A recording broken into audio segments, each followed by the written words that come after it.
ഇപ്പോൾ 2020 മൂലം നമ്മൾ എടുത്ത് നോക്കിയാൽ, അല്ലെങ്കിൽ 2024 എടുത്ത് നോക്കിയാൽ മമ്മൂട്ടിയുടെ ഒരു കുറേ 4-5 പടങ്ങൾ വിജയിച്ചിട്ടുണ്ട് മമ്മൂട്ടിയുടെ. എന്നാൽ മോഹൻലാലിൻ്റെ പടങ്ങളെല്ലാം പൊട്ടുകയാണ് ചെയ്യുന്നത്. അത് ലിയോ നോക്കി മനസ്സിലാക്കിക്കോ, ഞാനത് നോക്കിയിട്ടുള്ളതുകൊണ്ടാണ് പറയുന്നത്. എന്തുകൊണ്ടാണ് ഇങ്ങനെ സംഭവിക്കുന്നതെന്നറിയാമോ? എന്തുകൊണ്ടാണ് ഇങ്ങനെ സംഭവിക്കുന്നത് പറഞ്ഞാൽ, ഈ മോഹൻലാലിൻ്റെ പ്രധാനപ്പെട്ട പരിപാടി എന്താണെന്നറിയാമോ? അയാളുടെ കൂടെ ബന്ധത്തിലുള്ള കുറേ പഴയ സംവിധായകരുണ്ട്. ഈ സംവിധായകരായിട്ട് മാത്രമേ അയാൾ പടം ചെയ്യൂ. കഴിഞ്ഞ 10 വർഷത്തിൽ ഇറങ്ങിയ ഏതാണ്ട് 20 സിനിമകളുണ്ട്. ആ 20 സിനിമകളും ആശീർവാദ് സിനിമാസാണ് പ്രൊഡ്യൂസ് ചെയ്യുന്നത്. അയാളുടെ അടുത്ത് അഭിനയിക്കാൻ വരുന്നവരുടെ അടുത്ത് അയാൾ പറയുന്നത്, ആശീർവാദ് സിനിമാസിലാണെങ്കിലും ഞാൻ അഭിനയിക്കും, ആശീർവാദ് പ്രൊഡ്യൂസ് ചെയ്താലും ഞാൻ അഭിനയിക്കും. ഇതാണ് അയാൾ വരുന്ന സംവിധായകരോടെല്ലാം പറയുന്നത്.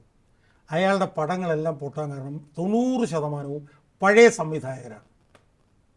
മനസ്സിലായി? ഈ വൈശാഖ് ഇതുപോലെയൊക്കെയുള്ള സംവിധായകരുണ്ടല്ലോ, ഈ ഒരു ജോഷി, ഇതുപോലുള്ള സെറ്റുകാർ. ഞാനത് വിശദമായി പഠിച്ചിട്ടുണ്ടാവുന്നത്. അത് മമ്മൂട്ടി അങ്ങനല്ല. മമ്മൂട്ടി പുതിയ ആളുകളുമായിട്ട് ഇടപെടും. 1. 2, ഇവർ തമ്മിലുള്ള വലിയൊരു വ്യത്യാസം എന്താണെന്ന് ചോദിച്ചാൽ, മമ്മൂട്ടി ആദ്യ അവസാനം സ്ക്രിപ്റ്റ് വായിച്ച് മനസ്സിലാക്കിയിട്ട് മമ്മൂട്ടി നീങ്ങും. ഇയാൾ അങ്ങനല്ല. ഇപ്പോൾ ഈ സിനിമയുടെ തന്നെ സ്ക്രിപ്റ്റ് ഇയാൾ കണ്ടിട്ടില്ല എന്നൊക്കെ പറഞ്ഞിട്ട് ചർച്ചയുണ്ട്. അയാളുടെ മിക്കവാറും സിനിമകൾ അയാൾ കാണില്ല. അയാളുടെ മിക്കവാറും സിനിമകൾ തിയേറ്ററിൽ വന്ന് കഴിയുമ്പോൾ അയാൾ കാണും. ഇപ്പോൾ അടുത്ത കാലത്ത് ഉണ്ടായ സംഭവം എന്ന് വെച്ചാൽ, ബി ഉണ്ണികൃഷ്ണൻ ഒരു ഇൻ്റർവ്യൂവിൽ പറഞ്ഞു, താഴ്വാരം എന്ന് പറയുന്നതാണ് അയാൾ അഭിനയിച്ച സിനിമകളിൽ വെച്ച് ഏറ്റവും നല്ല സിനിമകളിലൊന്ന് താഴ്വാരാണ്. ആ സിനിമ ഈ അടുത്ത കാലത്ത് അയാൾ കണ്ടിട്ടില്ല.